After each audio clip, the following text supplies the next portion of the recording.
आज Doubtnut app download करें। Doubtnut पर अपने सभी गणित, रसायन विज्ञान, भौतिक विज्ञान और जीव विज्ञान के डाउट्स का करो सफाया। बस प्रश्न की फोटो खींचो, एक ही प्रश्न को क्रॉप करो और तुरंत वीडियो सोल्यूशन पाओ। अभी डाउनलोड करें। प्रश्न है कि अप्रगामी तरंग का समीकरण स्थापित कीजिए जबकि प्रगामी तरंग का परावर्तन दृढ़ सिरे से होता है। तो ये कथन क्या कहना चाहता है? तो ये कहना चाहता है कि एक प्रगामी तरंग है जो कि जिसकी की मुख्य अक्ष इस प्रकार है और जो कि इस प्रकार दोलन कर रही, मतलब इस प्रकार तरंग वाती गति कर रही है। तो वह इस प्रकार गति कर रही है तो इस सिरे से इस प्रकार से टकराएगी। अब यह सिरा है दृढ़ सिरा, तो हमारे पास दृढ़ सिरा का अर्थ है कि यह रस्सी से सघन माध्यम है। मतलब ये जो दीवार है, जिस दीवार से तरंग परावर्तित हो रही है, ये रस्सी से सघन है। तो इसमें होगा क्या? तो इसमें जो सघन माध्यम से जब ये अनुदैर्ध्य तरंग वापस परावर्तित होगी तो जो संपीड़न है वो यानी कि यहाँ पर जो बन रहा है यहाँ पर संपीड़न है, यहाँ पे यानी कि जो कण है यहाँ पर अधिकतम विस्थापन की स्थिति में है। तो इस स्थिति में तरंग के साथ क्या होता है? इस स्थिति में तरंग की कला विपरीत हो जाती है और ये जो संपीड़न है ये संपीड़न के रूप में ही परावर्तित होता है। यानी कि परावर्तित तरंग इस प्रकार बनेगी हमारी। जब तरंग परावर्तित होगी वो इस प्रकार होगी कि जो सघन माध्यम से परावर्तन होता है किसी भी तरंग का वो इसी प्रकार होता है कि जो तरंग का संपीड़न है वो संपीड़न के रूप में रहेगा तथा तरंग का जो विरलन है वो विरलन के ही रूप में रहेगा। और जबकि इनके बीच में जो कला है वो परस्पर विपरीत कला होते हैं। यानी कि इसके बीच में यदि कला फाई है तो इसकी कला क्या होगी? Phi plus pi. ठीक है, मैं इसको एक बार लिख देता हूँ इस बात को।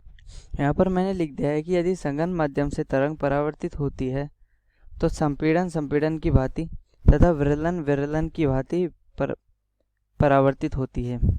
यानी कि जो इधर जो संपीड़न है वो संपीड़न ही रहेगा और इधर यदि विरलन होता तो वो विरलन ही रहता, जबकि उनकी कला विपरीत हो गई। यानी कि कला विपरीत होने का अर्थ है कि ऊपर जा रही थी, ऊपर फिर नीचे से ये लौट रही है। तो इस प्रकार से हमारी दो तरंगें हो गई। तो पहली तरंग हम मान लेते हैं कि जो सिंपल गति कर रही थी, यानी कि जो आगे की ओर बढ़ रही थी। y1 हम मान लेते हैं y1 a sine omega t minus k x. बाद में जो तरंग परावर्तित हुई है y2 बराबर वो होगी a sine omega t minus k x plus पाई।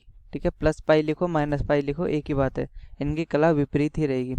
अभी क्या हो रहा है कि ये जो दोनों तरंग हो रही है एक दूसरे पे अध्यारोपित हो रही है। तो अध्यारोपण का हम सिद्धांत लगाएंगे इधर कि अध्यारोपण के सिद्धांत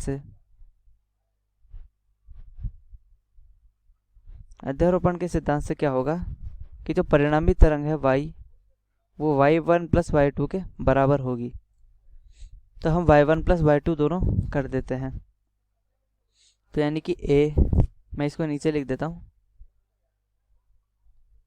a sine omega t minus k x plus a sine omega t minus k x plus pi. ये ध्यान रखने वाली बात है कि जब भी तरंग परावर्तित होती है तो तरंग का अधिकतम आयाम, इसकी कोणीय आवृत्ति तथा इसका ये संचरण नियतांक या फिर कोणीय तरंग संख्या, मतलब a, w और k तीनों अपरिवर्तित रहते हैं। a, w, k ये तीनों क्या रहेंगे? अपरिवर्तित। तीनों में किसी भी प्रकार का कोई परिवर्तन नहीं होगा। तो अब हमने इस प्रकार से लिख दिया है। अब हम क्या करते हैं कि और हाँ, इधर एक और चीज़ होगी, जो y2 मैंने लिखी है y2 है a sine omega t plus के एक्स हो जाएगा। अब यहाँ पर प्लस क्यों हो रहा है? यहाँ पर प्लस इसलिए हो रहा है क्योंकि परावर्तित तरंग किस में जा रही है? इस दिशा में, यानी कि हम इस दिशा को धनात्मक ले रहे हैं। ये दिशा हमारी क्या है? Plus x. तो अगर प्लस एक्स में जाती हुई जो किरण है उसकी समीकरण sine omega T minus k x होगी, तो जो समीकरण माइनस दिशा में जा रही है तो हम एक्स की जगह माइनस एक्स रखना होगा। तो माइनस एक्स रखने के बाद ये क्या प्राप्त होगी? ए साइन ओमेगा टी प्लस के एक्स प्राप्त होगी। ठीक है, यहाँ पे सही कर लेना। तो अब क्या लिखेंगे? ए sine omega T minus k x